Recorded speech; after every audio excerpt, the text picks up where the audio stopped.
গল্পের শুরুতে আমরা ম্যাট এবং নাদিয়া নামে এক তরুণ দম্পতিকে তাদের নতুন বাড়িতে যেতে দেখি। বাড়িটি একটি নির্জন এলাকায় অবস্থিত, যেখানে অন্য কোনো আবাসিক এলাকা নেই। শহরের কোলাহল এবং কোলাহলে ক্লান্ত হয়ে ম্যাট এবং নাদিয়া একটি শান্ত বাড়ি চেয়েছিলেন, এবং ম্যাট খুব কম দামে এই সুন্দর বাড়িটি খুঁজে পেয়েছিলেন। যখন তারা সেখানে আসেন, তখন বাড়িটি ভয়াবহ অবস্থায় থাকে, যেন বছরের পর বছর ধরে খালি পড়ে আছে। তাই তারা পরিষ্কার করতে শুরু করেন এবং ম্যাট জানালা দিয়ে অপ্রয়োজনীয় জিনিসপত্র ছুঁড়ে ফেলে দেন। রান্নাঘর পরিষ্কার করার সময় নাদিয়া একটি মৃত পাখি দেখতে পান, যা সে বাইরে নিয়ে যায় কবর দেওয়ার জন্য। কিন্তু তারপর ম্যাট ওপরের তলার জানালা থেকে নাদিয়াকে ডাকে। নাদিয়ার দৃষ্টি ম্যাটের দিকে আকর্ষণ করে। যখন সে পাখিটির দিকে ফিরে তাকায়, তখন পাখিটি অদৃশ্য হয়ে যায়। এই অদ্ভুত অনুভূতি নাদিয়াকে আঘাত করে এবং সে ভাবছে যে পাখিটি হঠাৎ কোথায় অদৃশ্য হয়ে গেছে। ইতিমধ্যে ম্যাট দেয়ালে একটি অদ্ভুত জিনিসও লক্ষ্য করে। সে ওয়ালপেপারটি ছিঁড়ে ফেলে এটি খুঁজতে থাকে। সে একটি বড় দরজা আবিষ্কার করে, যা খোলার জন্য একটি চাবি প্রয়োজন। সে চাবিটি খুঁজতে শুরু করে এবং ফেলে দেওয়া আবর্জনার মধ্যে এটি খুঁজে পায়। সে দরজার গর্তে এটি প্রবেশ করায় এটি খুলে দেয়। নাদিয়াও আসে। তারা একটি ঘন কালো অন্ধকার ঘর দেখতে পায়। তারা ভেতরে ঢোকার সাথে সাথে বাইরের আলো হঠাৎ জ্বলতে শুরু করে। এতে তাদের দুজনেরই সন্দেহ হয় যে কিছু একটা সমস্যা হয়েছে, এবং ম্যাট সমস্যাটির সমাধানের জন্য একজন ইলেকট্রিশিয়ানকে ফোন করার পরামর্শ দেয়। সে চলে যায় নাদিয়াকে একা রেখে। নাদিয়া ভাবছে যে তার ঘরে প্রবেশ করা উচিত কিনা, কিন্তু তারপর তার এক অদ্ভুত ভয়ের অনুভূতি হয়। তাই সে ম্যাটের পিছনে পিছনে যায়। রাত এভাবেই কেটে যায় এবং পরের দিন নাদিয়া একজন ইলেকট্রিশিয়ানকে ডাকে। কিছুক্ষণ পরে একজন ইলেকট্রিশিয়ান জ্বলতে সমস্যাটি ঠিক করতে আসে। সে আলো পরীক্ষা করতে বেসমেন্টে যায়। সে অবাক হয়ে যায় যে পুরো বেসমেন্ট বৈদ্যুতিক তারে ভরা এবং কোনো কোণে এগুলি নেই। এই তারগুলি খুব পুরানো বলে মনে হয়, এবং ইলেকট্রিশিয়ান বলে যে সে আগে কখনো এরকম কিছু দেখেনি। ইলেকট্রিশিয়ান আলো জ্বালাতে সক্ষম হয় এবং চলে যায়। সে চলে যাওয়ার সময় সে ম্যাটকে জিজ্ঞাসা করে, তুমি এই বাড়িতে কেন কিনেছ? আগের মালিককে বাড়িতে খুন করা হয়েছিল এবং তারপর থেকে কেউ সেখানে থাকতে রাজি হয়নি। এই কথা শুনে ম্যাট অত্যন্ত ভীত হয়ে পড়ে এবং বাড়িটি নিয়ে অনুসন্ধান শুরু করে। গবেষণা করার সময় ম্যাট ইন্টারনেটে থমসন পরিবার সম্পর্কে একটি পুরানো সংবাদ নিবন্ধ খুঁজে পান, যারা এই বাড়িতে বসবাস করত। নিবন্ধটিতে বলা হয়েছে যে এই বাড়িতে বসবাসকারী দম্পতিকে তাদের নিজের ছেলে জন নামে এক ব্যক্তি হত্যা করেছিল। তদন্তের সময় জন পুলিশকে বলে যে এই বাড়িটি তাকে এই খুনগুলি করতে বাধ্য করেছে। এই গল্পটি ম্যাটকে একটি প্রতারণা বলে মনে হয়, এবং ঘণ্টার পর ঘণ্টা অনুসন্ধানের পর সে ক্লান্ত হয়ে পড়ে। তারপর সে তার স্ত্রীর কাছ থেকে লুকিয়ে একই অন্ধকার ঘরে বসে মদ্যপান শুরু করে। বোতলে ইতিমধ্যেই 2 চুমুক মদ অবশিষ্ট থাকে, যা সে খালি করে। আশা করে যে সে আরও একটি বোতল খুঁজে পাবে। হঠাৎ আলো জ্বলতে শুরু করে এবং কিছুক্ষণের জন্য আলো নিভে যায়। যখন আলো আবার জ্বলে ওঠে, তখন তার সামনে একটি মদের বোতল পড়ে থাকে। দৃশ্যটি দেখে তার চোখ বড় বড় হয়ে যায়, এবং যখন সে বোতলটি স্পর্শ করে পরীক্ষা করে, তখন সে বুঝতে পারে যে এটি একটি আসল বোতল। এই ঘরটি যে কোনো ইচ্ছা পূরণ করতে পারে। পরের দিন সকালে নাদিয়া জেগে ওঠে এবং ম্যাটকে খুঁজে পায়। সে তাকে খুঁজতে ঘরে যায়। সে দেখতে পায় ঘরটি মূল্যবান চিত্রকর্ম এবং নতুন জিনিসে ভরা, এবং ম্যাট আনন্দিত হয়। ম্যাট নাদিয়াকে বলে যে এই ঘরে যে কোনো ইচ্ছা পূরণের ক্ষমতা আছে। সে তাকে যা চায় তাই চাইতে বলে, আর সেটা দেখা যাবে। এই কথা শুনে নাদিয়া ম্যাটের কথাগুলোকে একটি রসিকতা মনে করে এবং তাকে দেখে হেসে ফেলে, কিন্তু ম্যাট তাকে চেষ্টা করে দেখার পরামর্শ দেয়। নাদিয়া বলে, ঠিক আছে ঠিক আছে, আমার এখনই একটা চাকরি দরকার, তাই আমি সেটা চাইব। ম্যাট ব্যাখ্যা করে যে এই ঘরটি চাকরি দিতে পারে না, এই ঘর থেকে কিছু চাও। নাদিয়া চোখ বন্ধ করে $1000 চায়, আর চোখের পলকে $1000 আসে। কিন্তু নাদিয়া এখনো পুরোপুরি বিশ্বাস করে না, তাই সে আবার $1 মিলিয়ন চায়, এবং ঠিক আগের মতোই সে তা পায়। নাদিয়া এখন নিশ্চিত যে এই ঘরটি কেবল কোনো সাধারণ ঘর নয়, বরং এমন একটি ঘর যা প্রতিটি ইচ্ছা পূরণ করে। তারপর তারা একের পর এক দামি জিনিসপত্রের জন্য ঘর থেকে অনুরোধ করে এবং তাদের তা দেওয়া হয়। তারা দামি ওয়াইন, দামি পোশাক, হীরা, সোনা, খাবার এবং প্রচুর টাকা সংগ্রহ করে। তারা রাতারাতি কোটিপতি হয়ে যায় এবং সুখে থাকে। রাতে নাদিয়া ম্যাটকে জিজ্ঞাসা করে যে এই ঘরটি তাদের এত ইচ্ছা কিভাবে পূরণ করছে, কিন্তু ম্যাট বলে, আমাদের এটা নিয়ে মোটেও ভাবা উচিত নয়, আমাদের শুধু নিজেদের উপভোগ করতে হবে। এভাবে পরবর্তী বেশ কয়েকদিন তারা কোটিপতির মতো জীবনযাপন করত।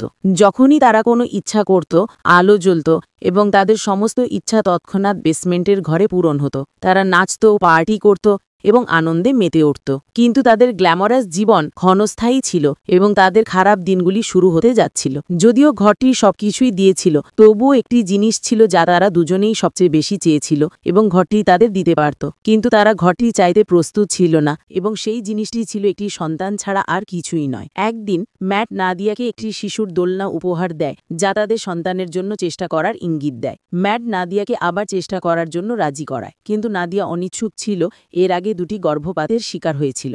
নাদিয়া চিন্তিত হয়ে পড়ে। অনেক আলোচনার পর সে ঘরে যায় এবং একটি সন্তানের জন্য কামনা করে এবং সে একটি সন্তানের জন্য আশীর্বাদ পায়। যখন ম্যাট এসে নাদিয়াকে সন্তানের সাথে দেখে, তখন সে রেগে যায় এবং তাকে ধমক দিয়ে বলে, তোমার অনুমতি ছাড়া সন্তান নেওয়া উচিত হয়নি। দুজনের মধ্যে অনেকক্ষণ ধরে তর্ক হয়। নাদিয়া ব্যাখ্যা করে যে সে এই শর্টকাট পদ্ধতিটি গ্রহণ করেছে যাতে তাকে গর্ভপাত বা প্রসব বেদনার যন্ত্রণা সহ্য করতে না হয়। সে বলে, আমরা দুজনেই এই শিশুটিকে নিয়ে খুব খুশি হব। কিন্তু ম্যাট শিশুটিকে গ্রহণ করতে অস্বীকৃতি জানায় এবং নাদিয়াকে ঘরে গিয়ে সন্তানটিকে ফিরিয়ে নিতে বলে। নাদিয়া অনিচ্ছুকভাবে ঘরে প্রবেশ করে এবং শিশুটিকে অদৃশ্য করার চেষ্টা করে, কিন্তু সে ব্যর্থ হয়। তাই সে শিশুটিকে ম্যাটের হাতে তুলে দেয়। এখন ম্যাট শিশুটিকে তার কোলে নিয়ে আবেগপ্রবণ হয়ে পড়ে। সেও শিশুটিকে অদৃশ্য করার ইচ্ছা পূরণ করতে অক্ষম হয় এবং শিশুটিকে নাদিয়ার কোলে ফিরিয়ে দেয়। তারা দুজনেই শিশুটিকে লালন পালন করার সিদ্ধান্ত নেয়, বাবা মা হয়। নাদিয়া শিশুটিকে নিয়ে খুব খুশি হয়েছিল, কিন্তু ম্যাটের সন্তানের প্রতি কোনো আকর্ষণ ছিল না এবং ঘরটি সম্পর্কে আরও জানতে চেয়েছিল।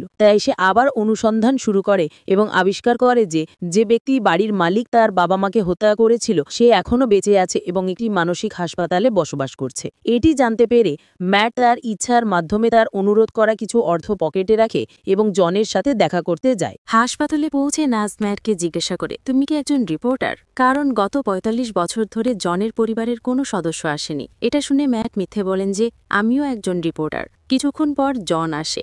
জন বৃদ্ধ হয়ে গেছে এবং জন পিছনে টেবিলে বসে ম্যাটকে বলে, আমি আপনার জন্য অপেক্ষা করছিলাম। এই কথা শুনে ম্যাটের কিছু অদ্ভুত অনুভূতি হয় এবং সে সরাসরি জনকে জিজ্ঞাসা করে, তুমি এই ঘর সম্পর্কে কি জানো এবং কেন তুমি তোমার মা বাবাকে মেরেছ? তারপর জন বলে যে আমি আমার বাবা মাকে হত্যা করিনি, কিন্তু সেই ঘরটি আমাকে এটি করতে বাধ্য করেছে। এরপর জন হেসে বলে, আমি জানি তুমি এখন মজার করছো, প্রচুর খাওয়া দাওয়া, দামি কাপড় আর ভোগ, তবে শীঘ্রই আপনাকে মূল্য দিতে হবে। এবং জন ম্যাটকে যত তাড়াতাড়ি সম্ভব এই বাড়ি ছেড়ে যেতে বলে। ম্যাট মনে করেন না জনের মানসিক অবস্থা ঠিক আছে, তাই সে তাকে সেখানে রেখে বাড়ি ফিরতে শুরু করে। পথে একটি পেট্রোল পাম্পে গাড়ি থামায়, গাড়িতে পেট্রোল ভর্তি করার পরে ম্যাট যখন কর্মচারীকে টাকা দেওয়ার জন্য তার পকেটে হাত দেয়, তখন টাকার পরিবর্তে সে তার হাতে ছাই দেখতে পায়। এটা দেখে তার মন খারাপ হয়ে যায় এবং অন্য পকেট থেকে টাকাটা কর্মচারীর হাতে তুলে দিয়ে সে সরাসরি বাসায় পৌঁছে ভাবতে থাকে যে যাওয়ার সময় সে তার পকেটে অনেক টাকা রেখেছিল, তাহলে হঠাৎ সেই টাকা কোথায় হারিয়ে গেল। এখন এটি নিশ্চিত করার জন্য তিনি একটি ইচ্ছার মাধ্যমে রুম থেকে যে টাকা চেয়েছিলেন তা তুলে নিয়ে জানালা দিয়ে ফেলে দেন এবং কিছুক্ষণের মধ্যেই হঠাৎ করে টাকাটি উধাও হয়ে যায়। এরপরে ম্যাট একটি ইচ্ছার মাধ্যমে অনুরোধ করা একটি পেইন্টিং তুলে নেয় এবং এর অর্ধেক ঘরের ভিতরে রাখে এবং বাকি অর্ধেক বাইরে রাখে। কিছু সময় পরে বাড়ির বাইরে যে অংশটি ছিল তা ছাই হয়ে যায় এবং অবশিষ্ট অংশটি আগের মতোই থাকে।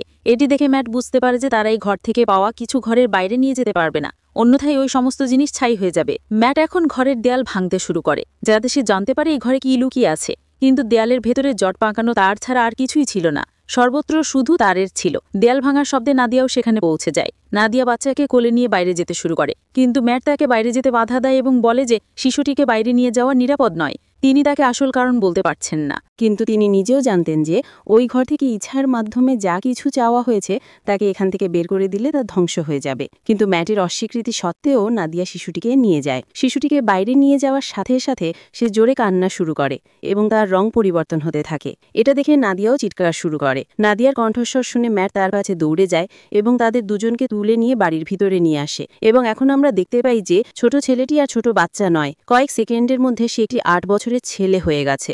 এখানে ম্যাট নাদিয়াকে পুরো সত্য বলে যে সেই ঘরটি আমাদের সমস্ত ইচ্ছা পূরণ করতে পারে, কিন্তু তার দেওয়া জিনিসগুলো আমরা ঘর থেকে বের করতে পারি না, নইলে সেই জিনিসগুলো পুরনো হয়ে ছাই হয়ে যাবে। নাদিয়া এই কথা শুনে খুব দুঃখ পায় এবং এখন তারা দুজনেই সিদ্ধান্ত নেয় বাচ্চাটিকে বাড়িতে রাখার, তাকে কখনোই বাইরে যেতে দেবেন না, অন্যথায় তাকে হত্যা করা হবে। এভাবেই কেটে যায় দিনগুলো। নাদিয়া ঘরের ভিতরে বাচ্চাকে সব শেখায়। তিনি তাকে তার পুত্র হিসাবে বিবেচনা করেন এবং এই শিশুটির নাম রাখেন সেন। সেন অন্যান্য শিশুদের থেকে একেবারেই আলাদা ছিলেন। সে কারো কথা শোনে না এবং তার ওপর তার কোনো প্রভাবও নেই। তার আচরণ মোটেও শিশুসুলভ ছিল না। খাবারের সময় সে বরফ খেত। এত কিছুর পরেও নাদিয়া সেনকে গভীরভাবেই ভালোবাসত। নাদিয়া সেনকে বুঝিয়ে বলেছিল যে সে বাইরে যেতে পারবে না, কারণ সেখানে বিপজ্জনক লোকেরা আছে যারা তাকে হত্যা করবে। এই কথা শুনে সেন খুব বিষণ্ণ হয়ে পড়ে এবং ভিতরেই থেকে বাইরের পৃথিবী দেখত, কখনো কখনো জানালা বা দরজা দিয়ে। যখনই নাদিয়া চলে যেত বা ভেতরে আসত, তখন সে সেনকে যেতে না দেওয়ার জন্য দরজা বন্ধ করে দিত। একদিন সেন ঘরের ভেতরে একটি স্নো গ্লোব নিয়ে খেলছিল যখন ম্যাট ঘরে ঢুকে পড়ে। যেহেতু ম্যাটের সেনের প্রতি কোনো ভালোবাসা ছিল না, তাই সে সেনকে ধমক দিয়ে বলে, তোমার এখানে খেলা উচিত নয়। ভয়ে সেন তার হাত থেকে স্নো গ্লোবটি ফেলে দিয়ে ভেঙে ফেলে। ম্যাটের আচরণে সেন খুব কষ্ট পেত। রাতে সেন তাদের ঘরে লুকিয়ে লুকিয়ে নাদিয়া এবং ম্যাটের কথা শুনত। তারা ঘটে নিয়ে কথা বলতো। এই কথা শুনে সেন সন্দেহ করতে শুরু করে যে সেই ঘরে অবশ্যই এমন কিছু আছে যা সে জানে না। সে ভাবছে কেন এই দুজন তাকে ঘর থেকে বেরোতে দিচ্ছে না এবং তাকে সেই ঘর থেকে দূরে থাকতে বলছে না। তাই সেন একটা টর্চ লাইট তুলে নিয়ে ঘরটা ঘুরে দেখতে শুরু করে। সোজা বেসমেন্টে নিয়ে যায়, যেখানে অনেকগুলো জটপাকানো তার আছে। সেগুলোর মধ্যে দিয়ে যেতে যেতে সে অবশেষে সেই ঘরে পৌঁছায় যেখানে সে রহস্যটা আবিষ্কার করে। সারা রাত ধরে সারা ঘরে আলো জ্বলে, কিন্তু ম্যাট এবং নাদিয়া ঘুমিয়ে থাকা অবস্থায় তারা খেয়াল করতে ব্যর্থ হয়। পরের দিন সকালে যখন ম্যাট ঘুম থেকে ওঠে, তখন সে তার পাশে একটি নতুন তুষার গ্লোব পড়ে থাকতে দেখে এবং দূরে একটি ভাঙা গ্লোবও দেখতে পায়। এটি তাকে বিস্মিত করে। ভাবছে কে এই নতুন গ্লোব তৈরি করেছে। ম্যাট সোজা নাদিয়ার কাছে যায়, তাকে জাগিয়ে তোলে এবং জিজ্ঞাসা করে যে সে কি সেই ঘর থেকে এটি চেয়েছিল। যার উত্তরে নাদিয়া উত্তর দেয়, না, আমি এটি চাইনি। আলো জ্বলতে দেখে সে বুঝতে পারে যে পর্দার আড়ালে থাকা সেন। তারা দুজনেই দ্রুত ঘরে ছুটে যায় এবং সেখানে পৌঁছে তারা অবাক হয়ে যায়। যেহেতু সেনকে বাইরে যেতে দেওয়া হয়নি, সে পালাতে চায় এবং সে একটি বিশাল বাইরের জায়গা দাবি করে। খোলা আকাশ এবং একটি বিশাল বন ছিল যেখানে সেন আনন্দের সাথে খেলছিল। নাদিয়া তার ছেলের জগতে আনন্দিত হয়ে তার সাথে খেলতে শুরু করে। তবে ম্যাট সেনের কর্মকাণ্ডে খুশি নন। ভয় পাচ্ছেন যে তিনি হয়তো বন্দুক বা অন্য কিছু চাইবেন যা তাদের জীবনকে বিপন্ন করতে পারে। তিনি সেনের হাত ধরে তাকে আবার ভেতরে নিয়ে আসেন। ম্যাট, যার কাছে এখন ঘরের চাবি আছে, সেনকে ঢুকতে নিষেধ করে। তবে নাদিয়া তাকে থামিয়ে বলে, আমরা ইতিমধ্যেই সেনকে ঘর থেকে বের হতে দিচ্ছি না। এখন বেচারা নিজের জন্য আলাদা বাইরের এলাকা তৈরি করেছে। অতএব আমাদের তাকে সেখানে যেতে বাধা দেওয়া উচিত নয় এবং তার জীবনও বিপদে নেই। ম্যাট নাদিয়াকে উপেক্ষা করে বলে, সেন এখনও অপরিণত। আমি ভয় পাচ্ছি যে সে ভুলবশত সেই ঘর থেকে এমন কিছু চাইতে পারে যা আমাদের দুজনের জন্যই বিপদ ডেকে আনতে পারে। ঠিক তখনই ফোন বেজে ওঠে এবং সেন অনুমতি না থাকা সত্ত্বেও ফোনটি তুলে নেয়। কিন্তু ম্যাট দ্রুত তার কাছ থেকে ফোনটি কেড়ে নেয় এবং কথা বলতে শুরু করে। জন সেনের কণ্ঠস্বর শুনে বুঝতে পারে যে ম্যাট সেই ঘর থেকে একটি শিশু চেয়েছে।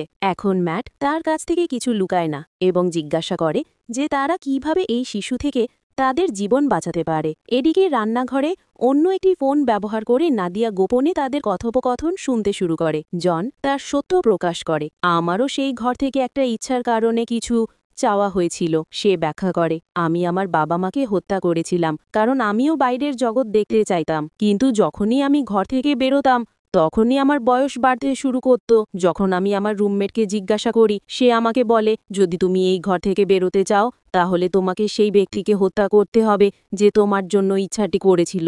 এই কারণেই আমি সেই মহিলাকে হত্যা করেছিলাম এবং তার স্বামীকেও। এই কারণেই আমি আজ জেলে আছি। সে ম্যাটকে বলে যে সেন এবং আমার একটি সন্তান আছে। সে ম্যাটকে বলে যে সেন আর আমার গল্প একই। যদি তুমি সেনকে বাঁচাতে চাও এবং তাকে বাইরের জগৎ দেখাতে চাও, তাহলে তোমাকে অবশ্যই তাকে হত্যা করতে হবে যে তাকে কামনা করেছে।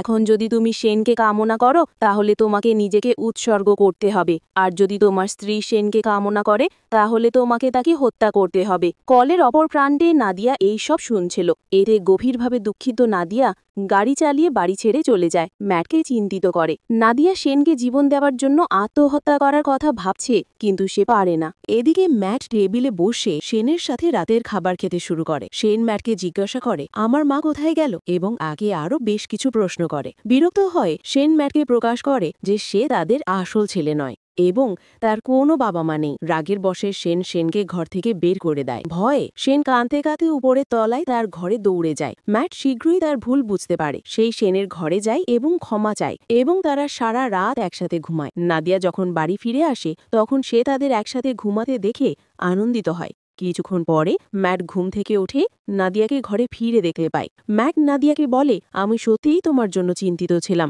এবং সে শেনের সাথে চিৎকার করে মারামারি করার জন্য ক্ষমা চায়। তাদের কথোপকথনের সময় তারা আরও ঘনিষ্ঠ হয়, এবং যখন তারা ঘরে ঘনিষ্ঠ হয় শেন চুপচাপ দরজা থেকে তাদের দিকে তাকায়। সে নাদিয়ার প্রতি আকৃষ্ট বোধ করে, এখন তাকেও একই কাজ করতে হবে, তাই সে তাদের ঘুমানোর জন্য অপেক্ষা করে। যখন তারা দুজনেই গভীর ঘুমে তলিয়ে যায় তখন শেন চুপি চুপি ভেতরে ঢুকে ম্যাটের পকেট থেকে ঘরের চাবিগুলি চুরি করে। পরের দিন সকালে ম্যাট এবং নাদিয়া দরজা খোলা দেখতে পায় এবং বুঝতে পারে শেন চলে গেছে। তারা ভয় পায় যে সে মারা যেতে পারে, কিন্তু তারপর শেনকে বাড়ির অন্য জায়গায় দেখতে পেয়ে তারা হতভাগ হয়ে যায়।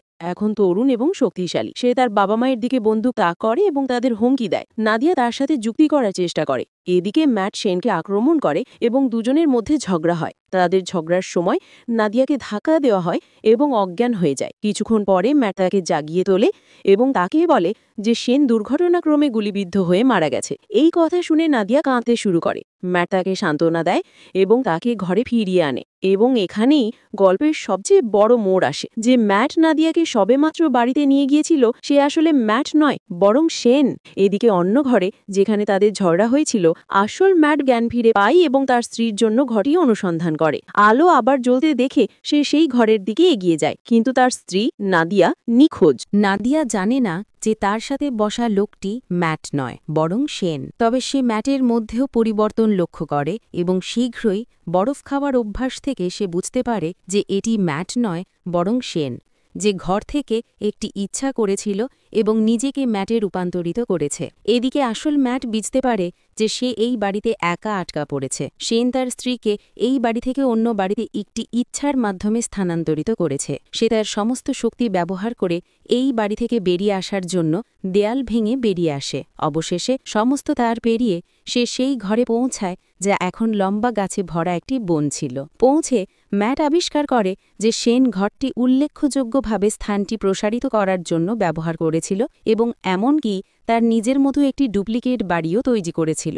সে আরও বুঝতে পারে যে শেন নাদিয়াকে অপহরণ করার জন্য, তাকে ডুপ্লিকেট বাড়িতে রাখার জন্য এবং তার সাথে শারীরিকভাবে ঘনিষ্ঠ হওয়ার জন্য ছদ্মবেশ ধারণ করেছিল। তার স্ত্রীকে ফিরিয়ে আনার আকাঙ্ক্ষা দ্বারা পরিচালিত এই চিন্তা ম্যাটকে জঙ্গলের মধ্যে দিয়ে দৌড়াতে এবং অবশেষে ডুপ্লিকেট বাড়িতে পৌঁছাতে বাধ্য করে, যেখানে শেন নাদিয়ার উপর নিজেকে জোর করার চেষ্টা করছে। ম্যাটকে প্রবেশ করতে দেখে শেন আরেকটি লড়াইয়ের জন্য প্রস্তুত হয়। এমনকি নাদিয়াও বলতে পারে না যে আসল ম্যাট কে, কারণ তারা দুজনেই দেখতে হুবহু একই রকম। নাদিয়া তখন শেনের নাম ধরে নাদিয়াকে ঠাট্টা করে। এই কথা শুনে শেন তার দিকে তাকায় এবং নাদিয়া বুঝতে পারে যে এটা শেন। সেই তারপর শেনকে ধাক্কা দিয়ে ফেলে দেয়। সে মাটিতে পড়ে যাওয়ার সাথে সাথে সে তার আসল রূপে ফিরে আসে। এদিকে ম্যাট এবং নাদিয়া ঘর থেকে পালানোর চেষ্টা করে, কিন্তু তা করতে পারে না, কারণ শেন ঘরে আটকা পড়ার ইচ্ছা করেছিল। বারবার চেষ্টা করার পরেও তারা পালাতে পারে না। ম্যাট থেমে যায় এবং পালানোর উপায় ভাবতে শুরু করে। ম্যাট চালাকি করে একটি ইচ্ছা করে, আমাদের নতুন আত্মারা এই বাড়ির ভিতরেই থাকুক যতক্ষণ না আমাদের আসল আত্মারা চলে যায়। হঠাৎ শেন এসে ম্যাটকে ছুরিকাঘাত করে হত্যা করে। তারপর সে নাদিয়াকে ম্যাটকে ভুলে যেতে এবং তার সাথে থাকতে রাজি করার চেষ্টা করে, কিন্তু এই কথোপকথনের সময় সে বুঝতে পারে যে এগুলি আসলে ম্যাট এবং নাদিয়ার ক্লোন। আসল ম্যাট এবং নাদিয়া ঘর থেকে বনের দিকে দৌড়ে যায়। এটি দেখে শেন রেগে যায় এবং তাদের তাড়া করতে শুরু করে। তারা দুজনেই আসল বাড়িতে পৌঁছায়। শেন আসল বাড়িতে পৌঁছালে সে দৌড়ে ম্যাটকে আক্রমণ করে, কিন্তু ম্যাট বুদ্ধিমানের কাজ করে শেনকে শক্ত করে ধরে ঘর থেকে বের করে আনে। তার জের ঝুঁকি বুঝতে পেরে শেন দরজার দিকে দৌড়ে যায়, কিন্তু নাদিয়া প্রবেশের আগেই দরজা বন্ধ করে দেয়। শেন তখন নাদিয়াকে পটানোর চেষ্টা করে। সে বলে, দয়া করে মা, আমার জন্য দরজা খুলে দাও। কিন্তু নাদিয়া ইতিমধ্যেই বুঝতে পেরেছে। সে কাঁদতে কাঁদতে শেনকে বৃদ্ধ হতে দেখে। তার শরীর ধীরে ধীরে ক্ষয়প্রাপ্ত হয়, অবশেষে ছাই হয়ে যায়। নাদিয়া তার কাছে আসে, ছাই ধরে কাঁদতে শুরু করে, কারণ সে তাকে তার ছেলে বলে মনে করে। ম্যাট তারপর নাদিয়ার কাছে আসে এবং তারা জড়িয়ে ধরে। দৃশ্যপট বদলে যায় এবং কয়েক মাস পরে আমাদের দেখানো হয় ম্যাট এবং নাদিয়া একটি ছোট বাড়িতে স্থায়ী হয়েছে এবং আরামে বসবাস করছে। কিন্তু কয়েকদিন পরে নাদিয়া ভয়ে গর্ভাবস্থা পরীক্ষা করে এবং ফলাফল ইতিবাচক আসে। এর অর্থ তারা তাদের নিজস্ব একটি সন্তানের প্রত্যাশা করছে। এই গল্পের সমাপ্তি ঘটে। যদি আপনি এই ভিডিওটি উপভোগ করেন তাহলে আমাদের চ্যানেলটি সাবস্ক্রাইব করুন এবং ভিডিওটি লাইক করুন।